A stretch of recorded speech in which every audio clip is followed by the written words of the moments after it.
नमस्कार दोस्तों, स्वागत है आप सभी का भारत संवाद में। दोस्तों, एनवायरनमेंट एंड इकोलॉजी की आज 5वीं क्लास है। तो इस 5वीं क्लास में जो कल हमने टॉपिक किया था उसी की आगे कहानी बढ़ाते हैं। पर इससे पहले आगे बढ़े दोस्तों, सबसे पहले तो आप लोगों को मैं कहना चाहूँगा, कृपया करके इस चैनल में सब्सक्राइबर्स बढ़ाएं। यंग चैनल है, जस्ट अभी हमने स्टार्ट किया है। तो आप सब अगर अपने साथ केवल 5 और स्टूडेंट्स को लाएं तो उसका भी बहुत प्रभाव हमारे चैनल पर पड़ेगा। तो आप लोग रेगुलरली इस वीडियो को देखते हैं तो इतना इस चैनल के लिए ज़रूर करें, सो दैट हम और भी इस प्रकार के कोर्सेज आप लोगों के लिए सस्टेनेबली ला पाएँ। सिर्फ एनवायरनमेंट नहीं, ज्योग्राफी भी कंप्लीट कराएंगे। वो सब कुछ जो मुझे आता है वो सब मैं आप तक पहुंचाऊंगा, लेकिन आप लोगों को भी ये करना होगा, है ना। आप सब बस 5 और सब्सक्राइबर्स को लेकर के आए। चलिए दोस्तों, तो अब आगे बढ़ते हैं। इससे पहले आगे बढ़ूं, दूसरी बात, आज की अनाउंसमेंट है। ये क्लास आप लोगों को मैं रिकॉर्डेड प्रोवाइड कर रहा हूं। कुछ पर्सनल कामों में उलझ गया हूं, इसलिए लाइव नहीं आ पा रहा है इस वक्त, लेकिन ये क्लास आप सभी तक रिकॉर्डेड पहुंचेगी। तो ये मेरा इस चैनल के प्रति और आप लोगों के प्रति एक कमिटमेंट है, डेडिकेशन है। तो इसी को ध्यान में रखते हुए इस वीडियो को सबसे पहले लाइक करें, और चैनल को अगर अब तक सब्सक्राइब नहीं किया है तो सब्सक्राइब करें और अन्य सब्सक्राइबर्स को भी ज़रूर जोड़ें। तो इस लेक्चर का पीडीएफ ऑलरेडी आप लोगों के साथ शेयर्ड है टेलीग्राम चैनल पे, तो यहाँ पर ज़रूर जुड़ जाइएगा, जहाँ पे आपको पीडीएफ मिल जाएगा। तो दोस्तों, अब तक हमने बहुत सारी चीज़ें पढ़ी हैं एनवायरनमेंट में, इकोसिस्टम से लेके अलग अलग biotic component, abiotic component, autotroph, heterotroph, chemotroph, वो सारी चीज़ें हमने जानी हैं, है ना। और ये सब हमने पढ़ा है। हैबिटेट, टेरिटरी, इकोलॉजिकल निश, ecological succession, primary succession, trophic level क्या होता है, फूड चेन क्या है, फूड वेब क्या है, और प्रेडेशन, कमेंसलिज्म, एमेंसलिज्म, ये सारी चीज़ें हमने देखी थी अब तक अलग अलग एग्जाम्पल्स और तस्वीरों के द्वारा। तो अब इसी कहानी को आइए आगे बढ़ाते हैं। तो अब हम पढ़ने वाले हैं इकोलॉजिकल पिरामिड्स को। तो दोस्तों, क्या होता है इकोलॉजिकल पिरामिड? सिंपल शब्द है दोस्तों, एक पिरामिड है, यानी क्या है, एक डायग्राम है। तो ये ट्रॉफिक लेवल्स का डायग्रामेटिक एक्सप्रेशन है, इसी को हम कहते हैं इकोलॉजिकल पिरामिड। सिंपल शब्दों में बोलूं तो इकोलॉजिस्ट्स के द्वारा बनाया गया टूल है, जिसके माध्यम से वो इकोसिस्टम को बेहतर समझ पाते हैं। तो अब इकोसिस्टम में अलग अलग ट्रॉफिक लेवल्स में अलग अलग स्पीशीज हैं। ट्रॉफिक लेवल याद है ना, भूल तो नहीं गए? Primary producer, primary consumer, secondary consumer, tertiary consumer, quaternary consumer, और इन सबको जोड़ के बनता है एक ऐसा इकोलॉजिकल पिरामिड। तो ये पिरामिड अलग अलग ट्रॉफिक लेवल के स्पीशीज को डायग्रामेटिकली एक्सप्रेस करता है। अब इसमें इसको हम अलग अलग तरीके से पढ़ सकते हैं। बेसिकली हम क्या कर रहे हैं कि इकोसिस्टम को पढ़ रहे हैं, तो हम पिरामिड ऑफ नंबर से भी पढ़ सकते हैं, बायोमास से भी पढ़ सकते हैं, एनर्जी से भी पढ़ सकते हैं। तो अब इसको आइए एक एक करके समझते हैं। सबसे पहले दोस्तों हम देखते हैं पिरामिड ऑफ नंबर, और फिर हम आगे बढ़ेंगे। तो दोस्तों, यहाँ पे अगर आप देखें तो ये तो आप लोगों को शायद याद होगा कैसे ट्रॉफिक लेवल्स में अलग एक इकोसिस्टम में अलग अलग ट्रॉफिक लेवल्स एग्जिस्ट करते हैं। एग्जाम्पल लेते हैं, मान लीजिए एक हमारा इतना बड़ा सा इकोसिस्टम है। इसमें अगर आप देखें, अगर हम बात करें प्राइमरी प्रोड्यूसर की, याद है ना, जो सबसे पहले खाना बना रहा है, पेड़, घास, ठीक है। तो मान लीजिए इस इकोसिस्टम में 10 पेड़ हैं, 5 छोटे पौधे हैं, श्रब्स हैं, और करीबन आप देखें तो 25 घास है, ठीक है।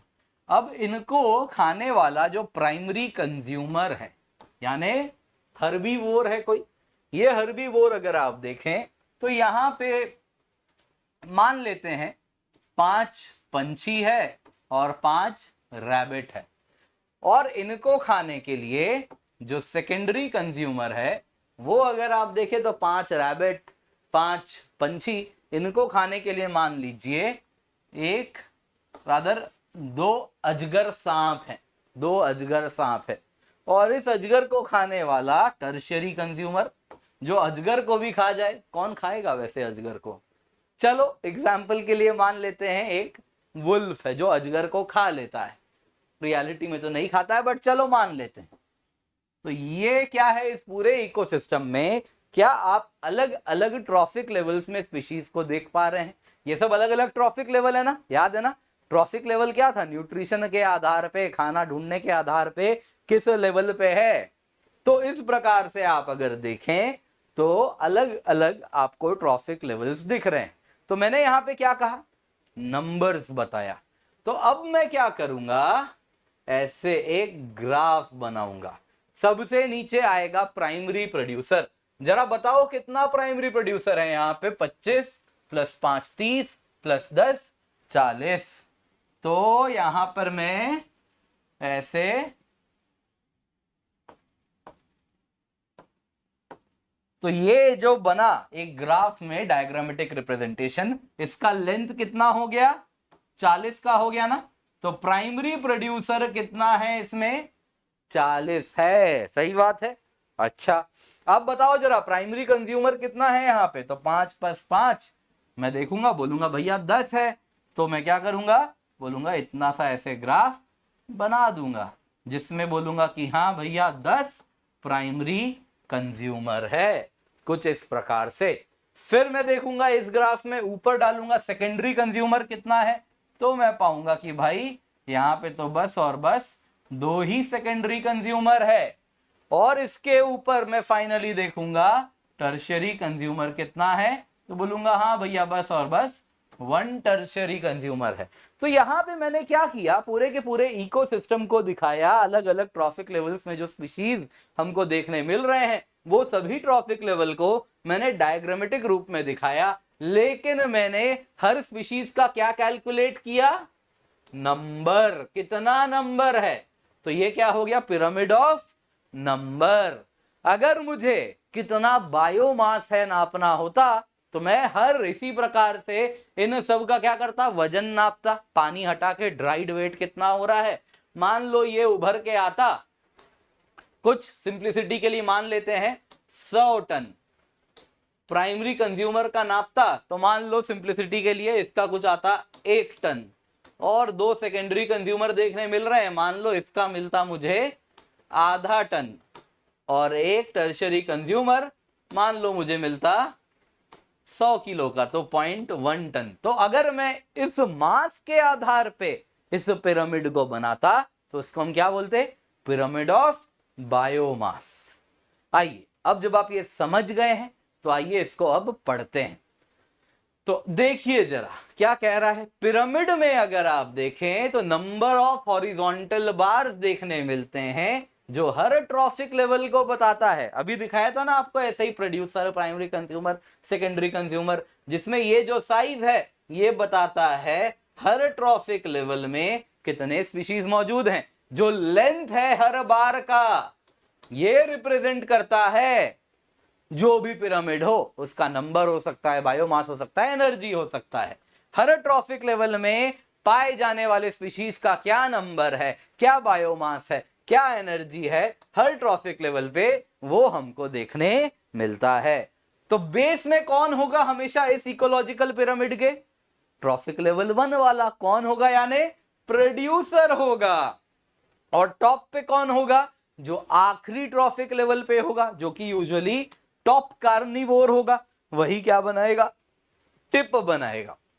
तो ये क्या था, इकोलॉजिकल पिरामिड। तो डायग्रामेटिक एक्सप्रेशन है ट्रॉफिक लेवल्स का, उसी को कहते हैं इकोलॉजिकल पिरामिड।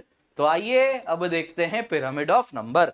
दोस्तों कुछ डाउट है तो अगली लाइव क्लास जो हमारी कल होगी उसमें आप पूछ लीजिएगा, ठीक है। तो उम्मीद कर रहा हूं सब समझ आ रहा है, समझ आ रहा है तो कमेंट में बता दीजिएगा हाँ सब क्लियर है, ठीक है। पिरामिड ऑफ नंबर क्या होता है, ये हर स्पीशीज का जो टोटल नंबर ऑफ इंडिविजुअल्स हमको देखने मिल रहा है हर ट्रॉफिक लेवल पे, उसको हम इस पिरामिड में सजा देते हैं और हमको मिल जाता है पिरामिड ऑफ नंबर। तो अगर आप देखें तो ये पिरामिड ऑफ नंबर कहीं पर सीधा भी हो सकता है, तो कहीं पर ऐसे इन्वर्टेड भी हो सकता है, जरूरी नहीं है कि ये हमेशा सीधा ही होगा। आइए इसको समझते हैं। देखिए जरा यहां, तो जैसा आप यहां पे देख रहे हैं ये ग्रासलैंड इकोसिस्टम का एक typical ecological pyramid of number है, जिसमें आप देख रहे हैं कि हाँ हजारों के तादाद में इस इकोसिस्टम में ग्रास मौजूद है, तो पिरामिड ऑफ नंबर में प्राइमरी प्रोड्यूसर मैंने लिख दिया कि हाँ 1000 ग्रास। इसके ऊपर प्राइमरी कंज्यूमर कुछ छोटे छोटे कीड़े हैं, तो वो मैंने लिख दिया हाँ 1000 घास है, उसमें अगर आप देखें तो 500 कीड़े देखने मिल रहे हैं। 500 कीड़ों को खाने के लिए कितने मेढक हैं, तो मैं लिखूंगा हाँ 100 मेढक हैं जो इनको खाते हैं। 100 मेढक को खाने के लिए 25 सांप हैं ऊपर, तो मैंने बना दिया हाँ 25 के साइज का इकोलॉजिकल पिरामिड में सजा दिया, ये टर्शियरी कार्निवोर हो गया। और 25 के बाद मान लो उसके ऊपर 5 ईगल है, तो इस प्रकार से मैंने क्या किया, पिरामिड ऑफ नंबर एक टिपिकल ग्रासलैंड इकोसिस्टम का बना दिया। अब ये पिरामिड ऑफ नंबर इन्वर्टेड भी हो सकता है। एक ऐसा एग्जांपल लो, एक इकोसिस्टम है जिसमें एक बड़ा सा पेड़ है। अब इस पेड़ में देखोगे तो मान लो इसके फल वगैरह पत्ते वगैरह खाने के लिए इत्यादि चीजों के लिए मान लो एक पेड़ है और उसको खाने के लिए मान लो 5 पंछी रहते हैं। ठीक बात है।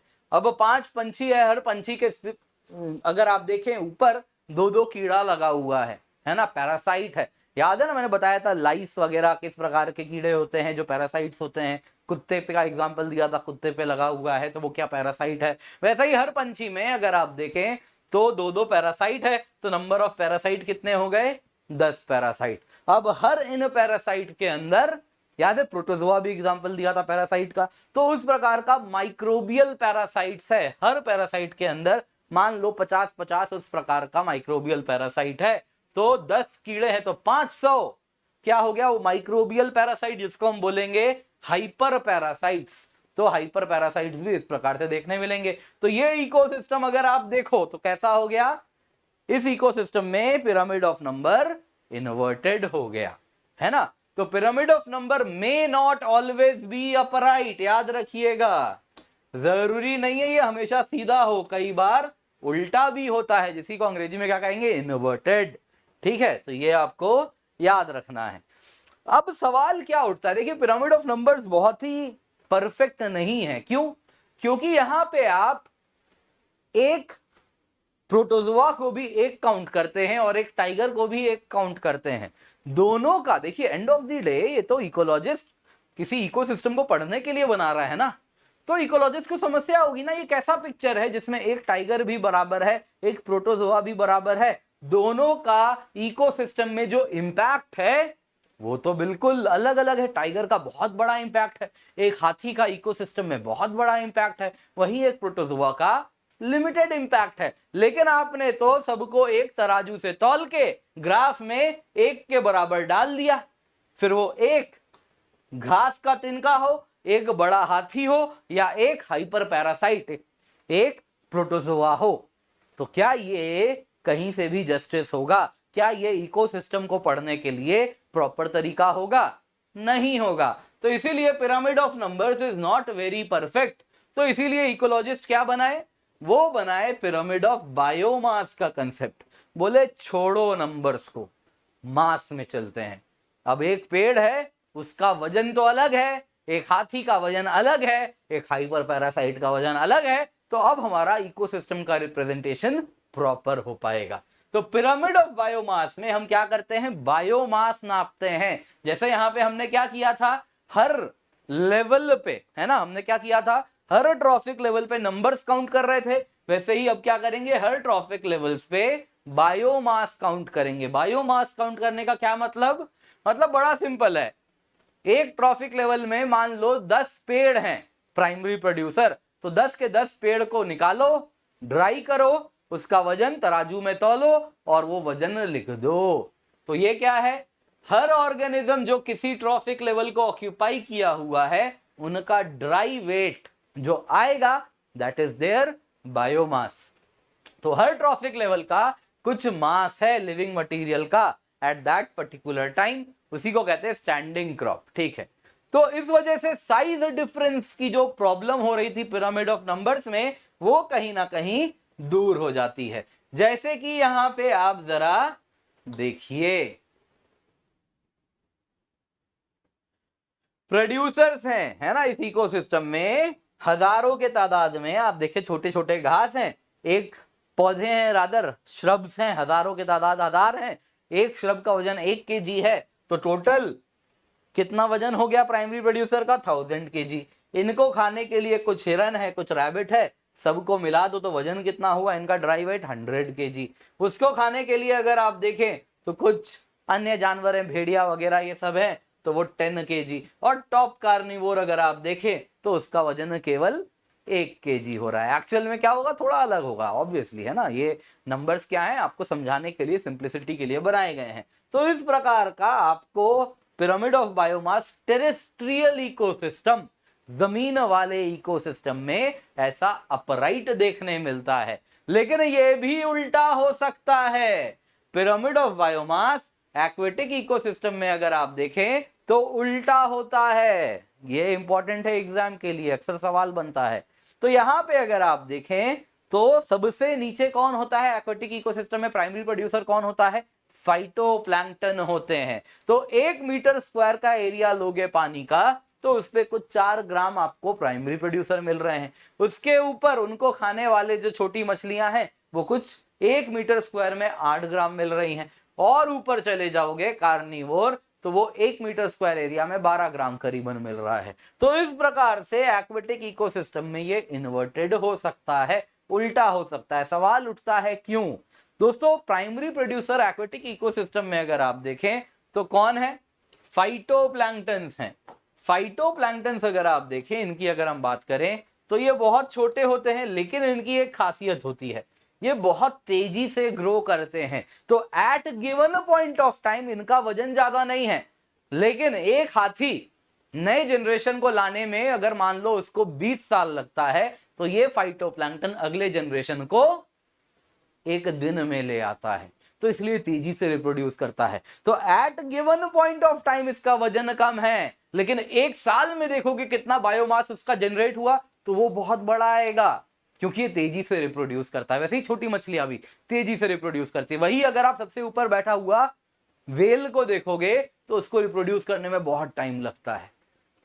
तो इस वजह से at given point of time आपको टॉप में बायोमास बहुत ज्यादा दिखेगा, लेकिन अगर मैं क्यूमुलेटिव लूं 100 साल का तो पाऊंगा वापस से इन्वर्टेड है। लेकिन हम अपने इकोलॉजिकल पिरामिड में at that given point of time कितना बायोमास है उसको नाप रहे हैं। इस वजह से यह भी एक्वेटिक इकोसिस्टम के लिए क्या हो जाता है? इन्वर्टेड हो जाता है। तो यह आपको क्या करना है? याद रखना है। अब इसमें भी समस्या, ये भी इन्वर्टेड हो रहा है। तो फाइनली अगर आप देखें तो इकोलॉजिस्ट यूज करने लगे कंसेप्ट पिरामिड ऑफ एनर्जी का। ये कहता है कितना एनर्जी हर ट्रॉफिक लेवल में मौजूद है।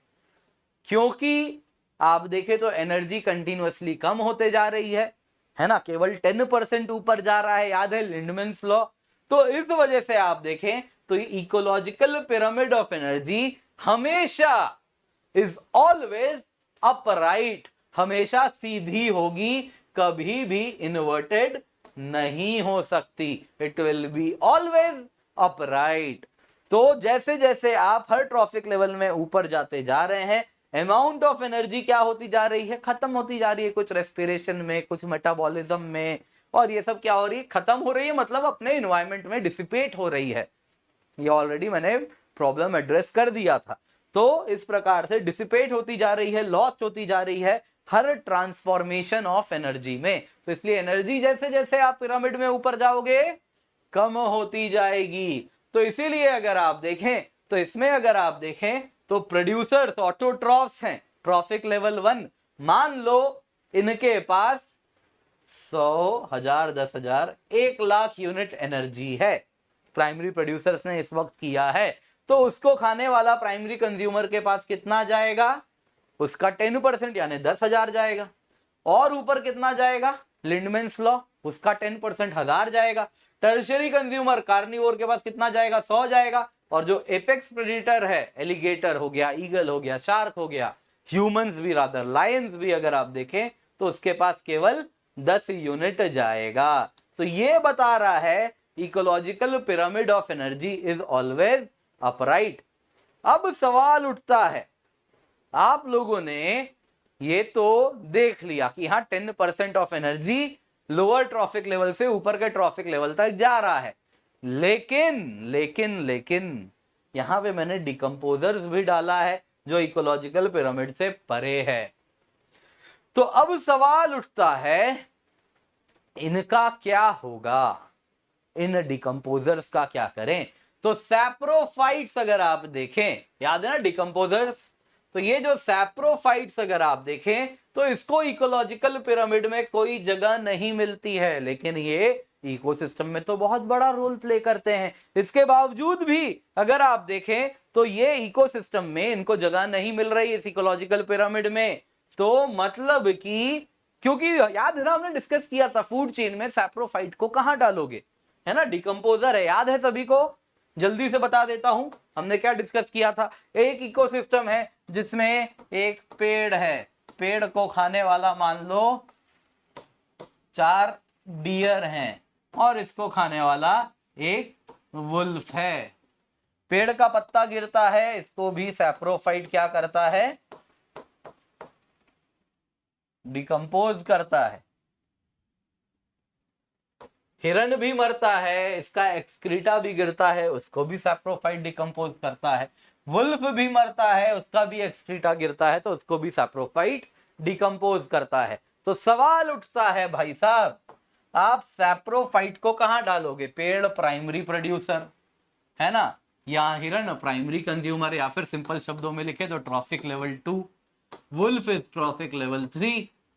सैप्रोफाइट को कहां डालोगे? अगर पत्ते को डिकम्पोज कर रहा है तो ये ट्रॉफिक लेवल 2 हो गया। अगर हिरण का डेड बॉडी या फिर हिरण का एक्सक्रीटा डिकम्पोज कर रहा है तो ये तो भैया ट्रॉफिक लेवल 3 हो गया। अगर वुल्फ का कर रहा है तो ये ट्रॉफिक लेवल 4 हो गया। तो इसको कहां डालोगे? तो अपना जो इकोलॉजिकल पिरामिड का कंसेप्ट है उसमें सैप्रोफाइट्स को हम एडजस्ट नहीं कर पा रहे, लेकिन उनका रोल तो इकोसिस्टम में कम नहीं हो जाता ना। यानी कि आपकी जो पढ़ने का टूल है इकोलॉजिकल पिरामिड, ये उसकी कमी है नंबर 1। ठीक है, इसके सिवा अगर आप देखें तो ये इकोलॉजिकल पिरामिड की और एक कमी क्या है कि इसमें फूड चेन को ये दर्शा रहा है। अब यहां पे आप ले लीजिए, ये स्नेक की बात करते हैं। अगर ये श्रू को खा रहा है, इसको जरा बड़ा कर देते हैं आपके लिए सो दैट आप इजीली देख सकें। ठीक है, ये स्नेक देखिए, है ना, श्रब है, primary producer trophic level 1, rabbit है ट्रॉफिक लेवल 2। अगर ये स्नेक ट्रॉफिक लेवल 2 वाले रैबिट को खा रहा है तो ये ट्रॉफिक लेवल 3 पे आया। पर अगर ग्रास ने ग्रास हॉपर ने ग्रास को खाया, श्रू ने ग्रास हॉपर को खाया, स्नेक ने श्रू को खाया, तो अब इसका ट्रॉफिक लेवल क्या हो जाएगा? 1 2 3 4। अरे अभी तो 1 2 3 था, तो स्नेक को कहां रखोगे? इन्वायरमेंट में, इकोसिस्टम में जानवर अलग अलग रोल प्ले करते हैं, कभी ट्रॉफिक लेवल 4 पे, कभी ट्रॉफिक लेवल 3 पे। तो अब इस तरीके से आप कैसे एडजस्ट कर दोगे? तो ये तो निर्भर करता है, उसको पता थोड़ी ही उसको क्या खाना है, उसको जो मिल जाएगा वो खा लेगा। तो इसलिए कई जानवरों के साथ बड़ी समस्या है, उनको किसी ट्रॉफिक लेवल में डालना आसान नहीं है। तो फिर आप कैसे इस प्रकार का इकोलॉजिकल पिरामिड बनाओगे? ये भी क्या है, बहुत बड़ी समस्या है। इसके सिवा अगर आप देखें तो इकोसिस्टम में सीजन और क्लाइमेट का फर्क होता है ना। अगर ड्राई सीजन है, मॉनसून अभी नहीं, अभी गर्मी चल रही है, तो पूरा का पूरा फॉरेस्ट सिकुड़ गया है ना, आधा बायोमास कम हो चुका है, जीव काफी सरवाइव नहीं कर पाए हैं। अगर ड्रॉट आ गया तो और जीव मर चुके हैं। तो उस वक्त ये पूरा का पूरा इकोलॉजिकल पिरामिड, अगर बायोमास की बात कर रहे हैं तो अलग चीजों को दर्शाएगा, और बारिश का टाइम है तो उसको अलग दर्शाएगा। तो वो सीजनल वेरिएशन जो आना चाहिए उसको आप कहीं से भी इस अपने इकोलॉजिकल पिरामिड के कंसेप्ट में इंक्लूड नहीं कर पाते हैं। तो ये सब क्या है, 3 इंपॉर्टेंट कमियां हैं हमारे इकोलॉजिकल पिरामिड्स की। इसी पर सवाल बनने की गुंजाइश अधिक है, क्योंकि आजकल यूपीएससी ऐसे ही कंसेप्चुअल सवाल पूछती है। ये आपको किसी किताब में नहीं मिलेगा, ये जब टीचर पढ़ाता है ढंग का टीचर तभी आपको समझ आएगा। तो इसीलिए इसको समझिए, इस पे सवाल बनना बड़ा आसान है, बड़ा अच्छा सवाल इस पर बनाया जाया जा सकता है। तो दोस्तों उम्मीद करता हूं आपको इकोलॉजिकल पिरामिड का कंसेप्ट समझ आया होगा। तो आज की क्लास यहीं पर समाप्त करेंगे, और कैसा लगा कमेंट में जरूर बताइए। एंड अगेन वापस याद दिलाऊंगा दोस्तों, आप सभी से निवेदन है, कृपया करके ज्यादा से ज्यादा विद्यार्थियों को इस चैनल तक लाएं, भारत संवाद, सो दैट हम ज्यादा से ज्यादा लोगों तक इस प्रकार के कंटेंट को ला सकें। देखिए ये फ्री ऑफ कॉस्ट आप तक प्रोवाइड किया जा रहा है, लेकिन अगेन मेरी भी कुछ एक्सपेक्टेशन है कि ज़्यादा से ज़्यादा लोग इसको देख पाएँ, क्योंकि मैं चाहता हूँ कि मैं सिर्फ इन्वायरमेंट तक ही इसको सीमित ना रखूँ। मेरे पास जो कुछ नॉलेज है विद रिस्पेक्ट टू यूपीएससी, जो मैंने इतने सालों में अर्जित किया है as a student and then as a teacher, सालों पढ़ाया है, सालों पढ़ा है ना। यूपीएससी सिविल सर्विस एग्जाम आपने देखा ही है, 5 यूपीएससी मेंस, फिर इंटरव्यू, ये सारा एक्सपीरियंस किया है, 5 साल से पढ़ा रहा हूँ। तो ये तभी आप सब तक इसका फायदा हो पाएगा जब ज़्यादा से ज़्यादा लोग हम तक जुड़ पाएंगे। तो आप सभी विद्यार्थी कृपया करके ज़्यादा से ज़्यादा लोगों को लाएं, ज़्यादा से ज़्यादा विद्यार्थियों को हमसे जोड़ें। उम्मीद करता हूँ क्लास पसंद आई होगी, लाइक जरूर कीजिएगा, ये टेलीग्राम चैनल है, यहाँ पर जरूर जुड़ जाएं, और पीडीएफ भी यहाँ पर आप लोगों के साथ में साझा कर दूंगा। और वीडियो को लाइक करें, शेयर करें, चैनल को अब तक अगर सब्सक्राइब नहीं किया है तो क्या कर रहे हैं, जल्दी से जाइए सब्सक्राइब कीजिए।